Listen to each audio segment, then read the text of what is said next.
na wanatambua kabisa kwamba kumbe hatukuzaliwa watawa, tulihitajika kuundwa na walezi.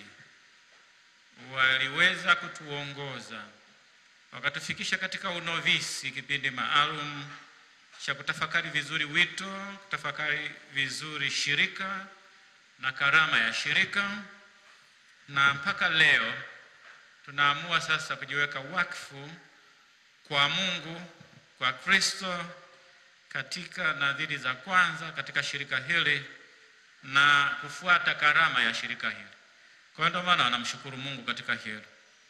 Na wakati huu wale ambao wanaadhimisha jubilei ya miaka 25 wanaangalia nyuma, wanaangalia yote walioyapitia, wanaangalia mengine pengine yalikatisha tamaa, wakaona giza, lakini baadaye wakaona mwanga, wakatambua kwamba ni Mungu anawaongoza, ni yeye anawategemeza, na ndio maana wakafikia leo hii wanasema asante Mungu kwa miaka 25. Na katika hilo tena wakatambua kumbe malezi hayaishii tu kufunga nadhiri, iwe za kwanza au za daima. Malezi ni endelevu mpaka pale ambapo Mungu atatuchukua. Wanatambua hilo, ndio maana leo hii tunapoungana pamoja nao kumshukuru Mungu kwa miaka 25 ya utawa. Tunawaombea na kuwapongeza kwa safari ndefu hiyo, na hata hawa wanaofunga nadhiri za kwanza tunawaombea na kuwapongeza kwa majitoleo yenu na kwa safari mlioifanya. Mungu aendelee kuwaneemesha, kuwategemeza katika safari yenu ya wito kumwelekea Mungu katika utakatifu. Wito ni zawadi kutoka kwa Mungu, hatujiiti sisi wenyewe. Na wito huu unapaliliwa, unamwagiliwa, unatiliwa mbolea ili ustawi vizuri, na yule anayepokea wito huu aitike ipasavyo mbele ya Mwenyezi Mungu na kuishi inavyopasa wito wake. Wito huu unaanza katika familia. Wito huu unaanza na wazazi wenyewe, kwanza katika maisha yao, pili katika malezi wanayoyatoa kwa watoto wao ili waweze kuchanganua vizuri miito yao. Wito huu unaanza katika familia, na wito huu unaanza katika safari ya maisha ambayo tunayaendea, tukijua kwamba maisha ni safari hiyo ya kujifunza mambo mengi, na mambo haya ndipo tunapokutana na sauti ya Mungu. Tunayaona haya yote katika somo la kwanza, tukitambua kwamba Mungu anapomwita mtu anamjua, anamtambua, na anapomjua na kumtambua ana elimu hiyo ya mtu huyu hata kabla hajaumbwa. Tumesikia katika somo la kwanza, kabla hujaumbwa nalikujua, ambapo kwa wale ambao wanasoma masomo ya falsafa wataelewa sifa mojawapo ya Mungu. Kwa Kiingereza sema all knowing or omniscient knowledge, yani anafahamu kila kitu. Lakini vile vile tunasema kwamba ni uwepo wake kwa mwanadamu kwenye familia hii na katika safari ya maisha ya mwanadamu. Kwa sababu tunasema omnipresent, yupo popote pale katika yote, na baada anawaongoza maisha hayo kuelekea kwake. Na ndio maana Mungu, wakati Yeremia anajiwa na neno la Mungu, anasema kabla hujaumbwa nalikujua. Ndio la kwanza kabisa, yuko kwenye familia hiyo. Kabla hujaumbwa unapata taarifa hii kwamba mimi nilikujua, na ukiwa tumboni mwa mama yako tayari nilianza na wewe safari ya wito wako. Tunaambiwa, anasema nalikutakasa. Kutakasa maana yake ni kuwekwa wakfu. Kuwekwa wakfu maana yake ni kutengwa kwa ajili ya kazi maalum ambayo yeye mwenyewe ameiweka kwa huyu anayemuita. Ukiwa tumboni mwa mama yako nalikutakasa, nilikuweka wakfu wewe uwe wangu. Nina nia na wewe, nina lengo na wewe, na kwa sababu hiyo nina kazi na wewe, nalikutakasa na nikakuweka kuwa nabii. Ndivyo alivyosema. Ndivyo ambiwa huyu kijana Yeremia, akiwa kijana kabisa. Alitambuaje sauti hii ya Mungu? Ni kutokana na malezi yake katika familia yake. Na ndio maana kila mara katika malezi, hata nia ya mama kanisa kwetu sisi waumini wote, tuweze kuwa na muda kwenye familia zetu. Tunajua kama tunaitegemeza familia yetu wapate chakula, watoto wasome, wapate matibabu, lakini kuwa na muda wa familia hii. Na kwa sababu hiyo kusali pamoja katika familia hii, kusoma neno la Mungu pamoja katika familia hii, na kutafakari pamoja kwenye familia hii. Na ndio maana watoto hawa watajifunza sauti ya Mungu. Na sivyo watajifunza sauti nyingi sana katika ulimwengu huu ambazo zitawachanganya, hawataelewa cha kufanya. Na kwa sababu hiyo tunaona familia ya Yeremia walijitahidi sana kuwa karibu na mtoto wao. Na ndio maana anasema neno la Mungu lilinijia. Alitambua ni neno la Mungu hilo lilimjia huyu kijana huyu katika familia hii na ujana wake. Na hili ni muhimu katika dunia yetu, na hasa kwa namna pekee katika ulimwengu huu ambao tunasema ni wa maendeleo ya sayansi na teknolojia, ambayo sasa unaweka kila kitu kwa yale matumizi. Unaweza ukatafsiriwa na mtu, ukaelezwa kadiri ya matumizi. Huyu ni mfanyakazi, kwa hiyo kazi yake ni kulima, ni kufanya kazi bila kujali kwamba inabidi ale, inabidi apumzike, na vile vile inabidi kasali, na vile vile aweze kuwa na nafasi ya kuweza kusali na kutafakari peke yake. Yeye mwenyewe ajitambue yeye ni nani bila kujali yale. Ninachotambua kazi. Na ulimwengu wa leo ni yale tunayoona ndiyo ya maana, lakini maisha ya kiroho mbali. Ile ni tatizo la ulimwengu wa leo. Na matokeo yake dharau kwa maisha ya kiroho, na haya yote yanafanya watu wajisahau na kumsahau Mungu na kupeleka mbele kiburi, majivuno, dharau kwa watu wengine na kuwakatisha tamaa watu wengine. Na ndio maana utakuta ni katika ulimwengu huu mito inatoka huko, na kazi kwa walezi kulea watoto hawa wanaoingia katika utawa au katika upadre, katika safari hii ya kumwelekea Mungu, kwa ajili ya kujifunza utulivu, kujifunza kukaa na Mungu kwa ndani, kuongea na vile vile kujifunza dhamiri inavyotusaidia na kuongea na sisi.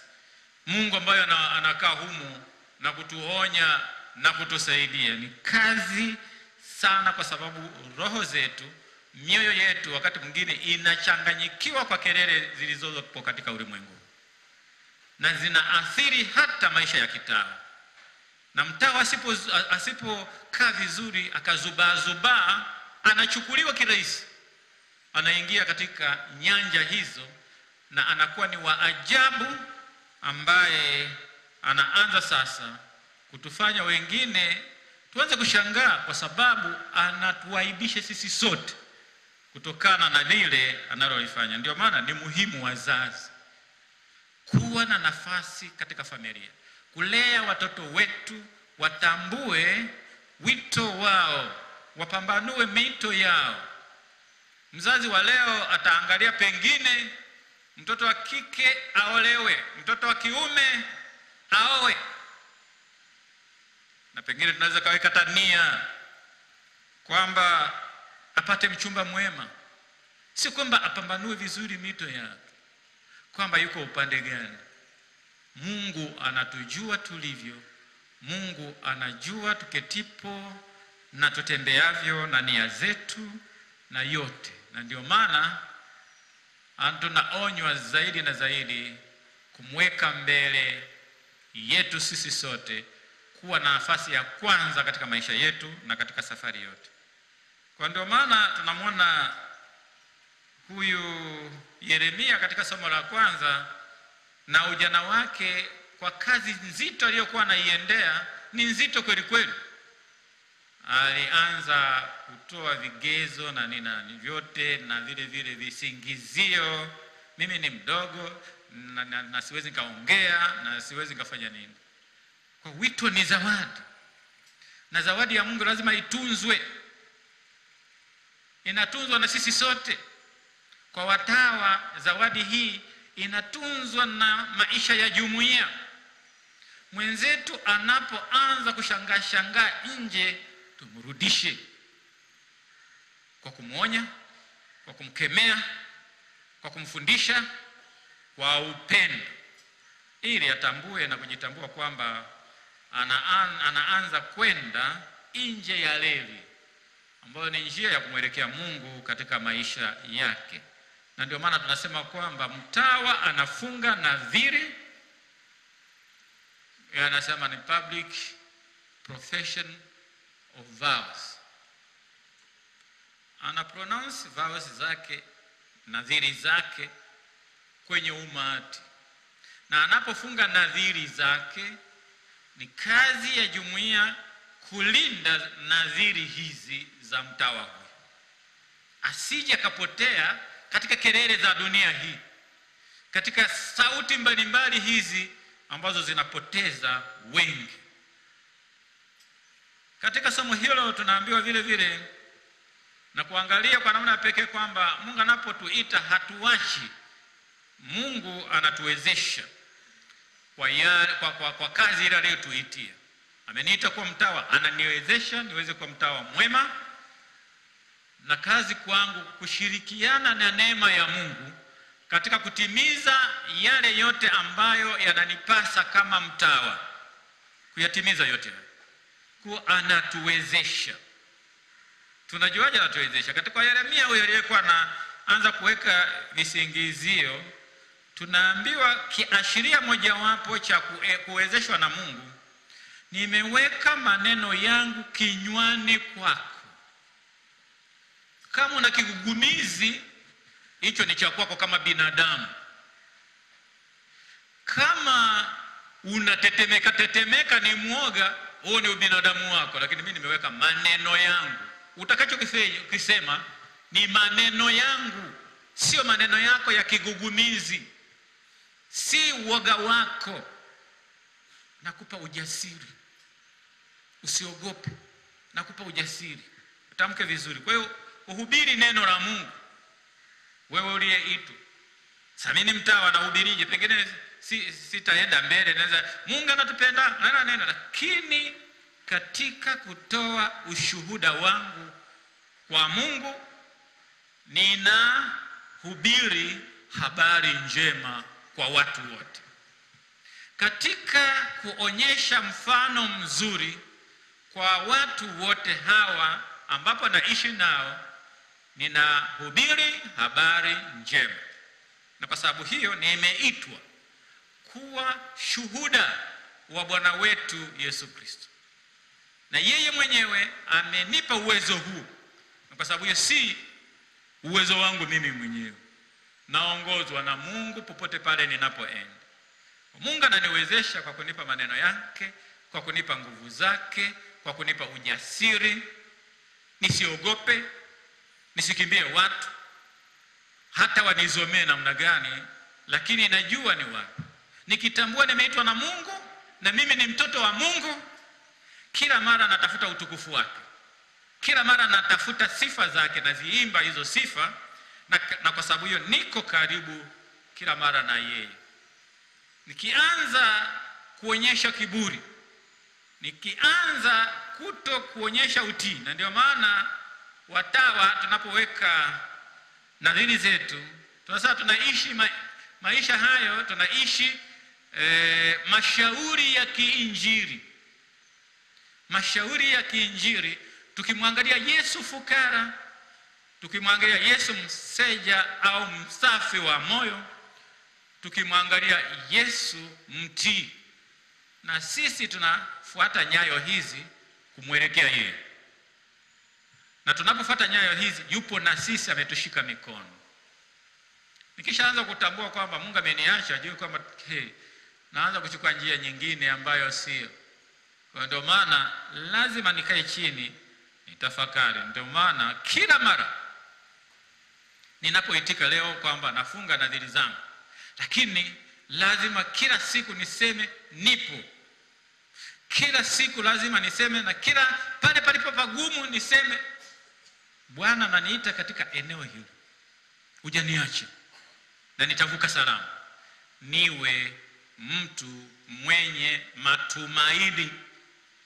Kama tunavyoadhimisha jubilei takatifu mwaka huu 2025, mwaka mtakatifu, jubilei kuu, nasema sisi ni mahujaji wa matumaini.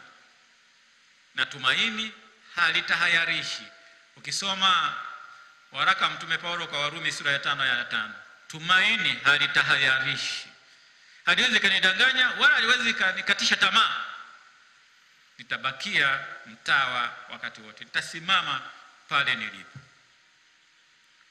Na kuonyesha vile vile kwamba Mungu yuko pamoja nasi, sasa utaenda kwa watu ambao utatumwa, sio mwenyewe unayo. Ndio maana nasema kwamba hujitumi mwenyewe, unatumwa. Na ndio maana tunaangalia katika maisha yetu ya kitawa, si ninavyopenda mimi, ila shirika linawaza nini na lina mipango ipi na lina mpango gani na mimi. Kwa sasa si mtawa anaweza akatoka huko anajua kabisa kwamba shirika letu liko 1 2 3 na karama yetu ni hii na hii. Huwezi kaenda kwa mama mkuu naanza kusema kwamba mimi nataka nikasomea urubani, nikaendeshe ndege, mimi nataka nisomee kuendesha treni. Utaendesha treni hilo wapi? Utaendesha ndege wapi? Hata uwanja wenyewe uko kule. Shirika lina kiwanja chochote cha ndege. Kwa shirika litakwambia sasa saa hizi wewe utaenda kusomea udaktari, wewe utasomea walimu, wewe utasomea katekesi, wewe utasomea hivi. Inaangalia hivyo, na kwa sababu niangalia hivyo mimi ili nikafanye kazi hiyo vizuri, nikahudumia watu hawa. Na ndio anasema kwamba utaenda kwa wale ambao nitakutuma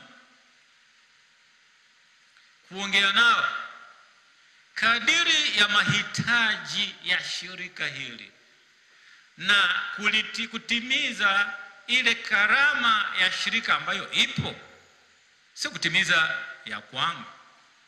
Na ndio maana nasema kwamba unapokuwa kwenye jumuiya ujisikie nyumbani. Unapokuwa katika wito huu ujisikie nyumbani, uwe na furaha na amani kutoka moyoni. Sio kwamba upo tu kila mara umenuna, kila mara upo tu ueleweki unataka kufanya nini. Kiona hivi sasa vipi bwana? Umeitwa au? Unaangalia watu kiona kule nje wanacheka cheka, sasa na mimi ningekuwa kama wale. Nani amekwambia kwamba wale wana furaha? Siangalie rangi ya bustani ya mwenzako ukaona ya kwako ina rangi ya kijani, ya kwako ina rangi inaelekea kwenye unjano, kwa sababu hakuna uhai. Usiangalie kwa mtindo. Maisha yaendi hivi. Na wapo ambao wameacha utawa wakifikiri sasa nikienda huko nitakuwa na magari, nitakuwa naenda. Sio hivyo. Matokeo yake wanaonekana kwamba sio, matokeo anaenda kuokota makopo. Sio, amechanganyikiwa. Ingawa leo hii wanasema anayeokota makopo na yeye anaokota kwa sababu anaenda kuuza, sio lazima ikichaa, lakini muokota makopo halisia ni yule aliyechanganyikiwa, ile afanye nini tena? Kwa sababu ni kubeba mafikra ambayo hayana maana, yanayopoteza lengo nilokuwa nalo toka mwanzo. Na ndio maana unapoingia katika mkanganyiko wowote ule, fikiria siku ile ya kwanza ulipoitwa shirikani. Fikiria katika safari yako ulivyoshangilia na familia wanakuaga. Alafu uone kwamba hivi naelekea wapi? Nisimame pale nilipo. Mimi afadhali tu ningeolewa, afadhali ningekuwa. Umeongea na waliooa na walioolewa, wamekupa nini? Wamekueleza chochote? Sikafikiria ubinadamu, kafikiri kwamba ndio nimefika. Ndio maana anasema kama simama pale ulipo.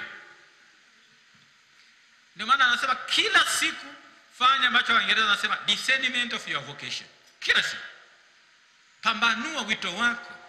Pale unapoona magumu, nenda mbele ya Ekaristi Takatifu, mshirikishe Yesu, shirikisha baba yako wa kiroho akuongoze vizuri. Kaa tafakari, sio kuropoka na kuamua hovyo hovyo na kuondoka zako unavyopenda. Tumeona wengi wamepotea na wengi wanatia huruma kwa sababu ya kufuata maamuzi ambayo si ya kwao. Kwa sababu ni muhimu sana. Na ndio maana anasema kwamba mashauri ya kiinjili yanasema kwamba kila mara tutaangazwa na Roho, tutaangazwa na Mungu, na tutaangazwa na Kristo mwenyewe ambaye anatuonyesha njia hiyo. Kwa hiyo lazima tuwe watii. Lazima tuwe fukara. Naposema fukara, sio kama nianze kutembea miguu peku peku na pita hapa nasema hapa naishi ufukara. Pana, afya ni muhimu. Lazima nijali afya. Lakini sitasema kitu hiki ni changu binafsi. Hiki ni cha kwetu. Kwa sababu hata mimi ni sehemu ya shirika. Kwa hiyo sisi sote ni ndugu. Na undugu huu hauanzi nje kwa sababu tu tumekusanyika pamoja. Kama ingekuwa kukusanyika pamoja, wengi wanakusanyika pamoja. Lakini sifa hiyo sio jumuiya. Lakini kujumuika pamoja, tunajumuika kwa Mungu, roho zetu zinakutana kule na tunaongea pamoja. Kwa hiyo utii, ufukara, usafi wa moyo, tunakaa kwa Yesu, tunaongea naye, anatuongoza. Kwa hiyo tusiogope. Na tunakumbushwa katika somo la pili. Sisi tunaishi katika dunia hii, wanaona yule mtawa, yule padre, na wakati mwingine wanaweza watu wakapita karibu na nyumba ya mapadre, hata nyumba zile za malezi. Kuna sehemu fulani nilikuwa pale, mwanaume lote hili linasema lijaoa lipo katika nyumba hii. Wewe mzazi, wewe umepotea sana wewe. Saa hizi ukisha kula mahali, wewe unasema mtoto wako aende utawa. Wengine wanasema hivi. Na yanatokea haya. Tunaambiwa katika somo hili, wale ambao hawajajaliwa kujua wito na thamani yake, na thamani yake,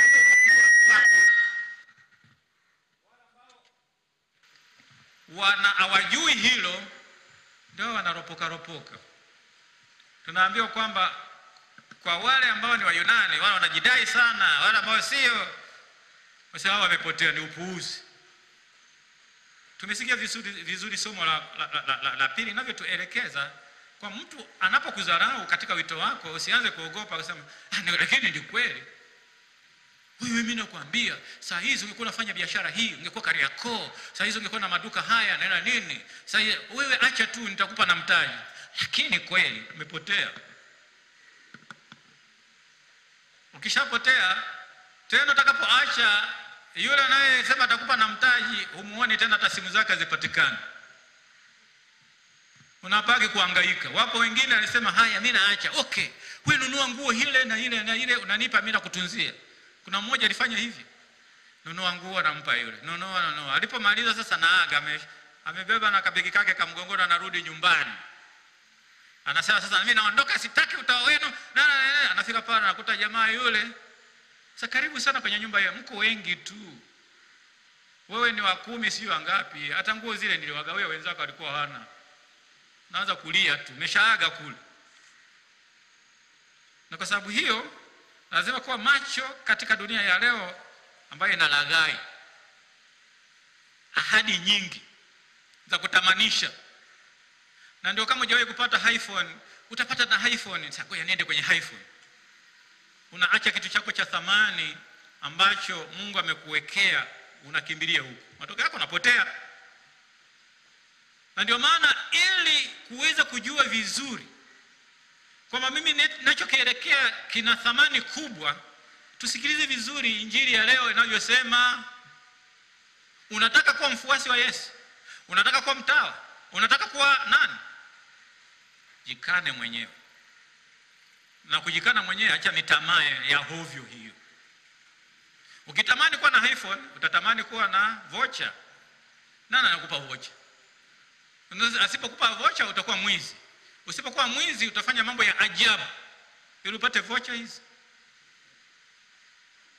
Sasa unapojikana mwenyewe ni sawasawa na mtu anayemenya ndizi. Ili upate ndizi nzuri lazima utoe maganda.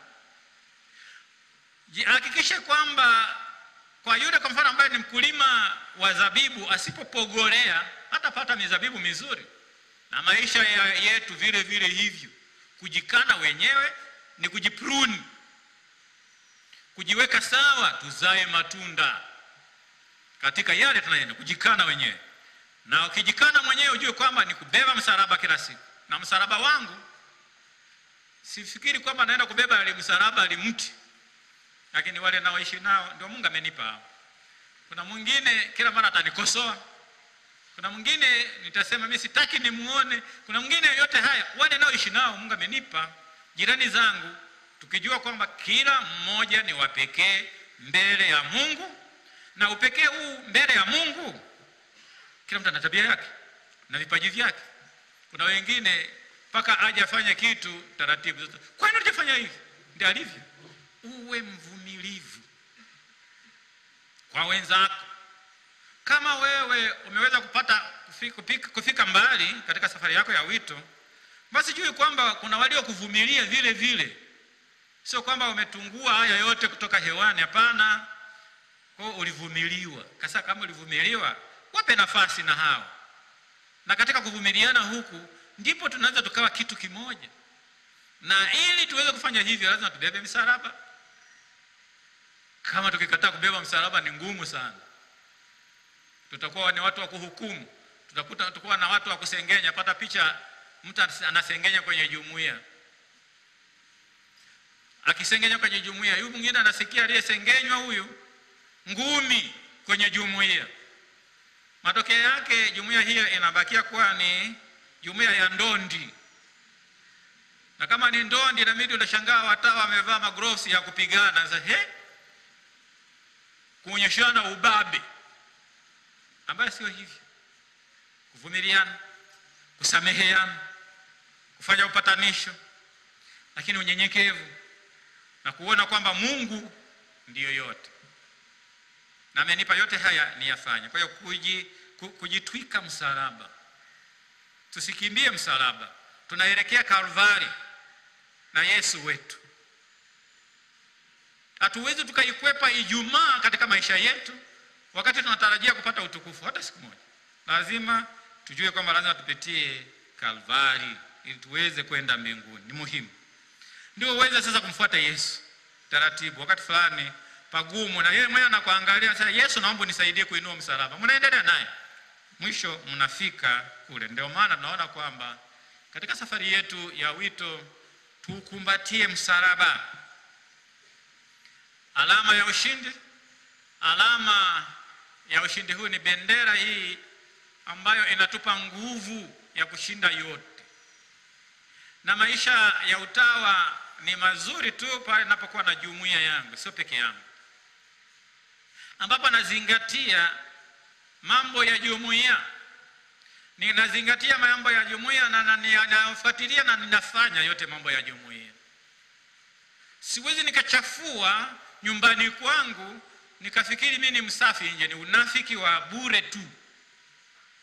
Huko nje watakuita baba au wasema mama, dada, karibu kwa ndani sasa limekuja hili.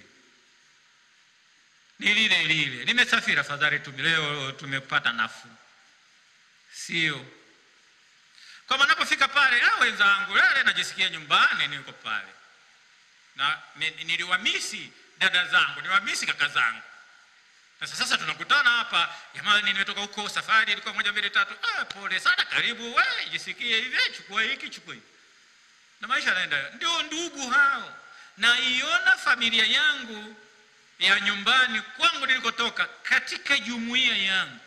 Kama hayapo haya, kuna kitu si sawa. Na kama kuna kitu si sawa, kiko wapi hicho ambacho si sawa? Katika upande huu kirekebishwe. Na ndio maana tuna vikao vya kurekebishana, vikao vya kupanga pamoja, vikao vya kusaidiana ili tufanye vizuri. Tumwelekee Mungu zaidi. Kwa sababu lengo letu tufike mbinguni. Sio tukusanyike tuseme ni jumuiya au ni utawa, alafu hapo tunanuniana kila wakati na kutukanana kila wakati au kupigana kila wakati. Hapo tutakuwa tunamdanganya Mungu wetu katika safari yetu ya wetu. Bali tuishi vizuri. Na tumuombe Mungu atusaidie. Na ndio maana kwa namna pekee tunapongeza sana wale wanaofanya jubilei. Wamepitia hayo yote mengi. Na kama nilivyosema, pengine waliona giza, lakini wakaona baadaye mwanga kwa kumtegemea Mungu, kumkumbatia Mungu, kumbatia msalaba. Mnaoanza leo mko hawa 6, tutafurahi sana siku mnafunga nadhiri za daima 6, na tutafurahi sana mtakapofanya jubilei ya miaka 25 6 au mmoja amechukuliwa na Mungu, sawa. Lakini tusisikie kwamba ameshabadilisha, sio sister tena, ila ni mke wa mtu au ni mfanyabiashara wa Kariakoo. Hapo sasa tutasikitika sana. Kwa hiyo tunaomba kwamba tunawaombea na tuna matumaini na tunafurahi sana tunapowaona mnajiweka wakfu. Kanisa linafurahi, linawaona, najua kwamba hawa ndio wanaonyesha sasa kanisa lililo uzima lenye uhai. Na wazazi tunawashukuru kwa zawadi ya watoto hao. Na tunawashukuru kwa zawadi hiyo mnapowatoa kwa kanisa. Na tunajua kwamba mwezi mkarudi tena akasema sasa mtoto wetu huku mtoto mdogo wako amefukuzwa ada, achukue wapi hizo ada? Mtasikia nyewe watakavyotamka hapa. Tuwasaidie. Uzazi wetu haujaishi hapa leo. Wanapokuja likizo wanakuja kwetu. Kwa hiyo mkifika kule, wakifika huko, mwambie sasa mwanangu chukua hiki, ukasaidia mkale na wenzako. Mwanangu chukua hiki, peleka kwenye jumuiya yako. Sasa umekuja mikono mitupu, sasa chukue nini? Kwa ni zawadi mliotoa wazazi na mnajua maana yake na mtasikia vizuri wanavyotamka. Hata siku nyingine wanapofanya kienyeji wakiwa nyumbani kwenu, sasa we, mbona nilisikia pale ukitamka hivi, unavyoishi hivi ni vipi tena? Unatuaibisha kama familia.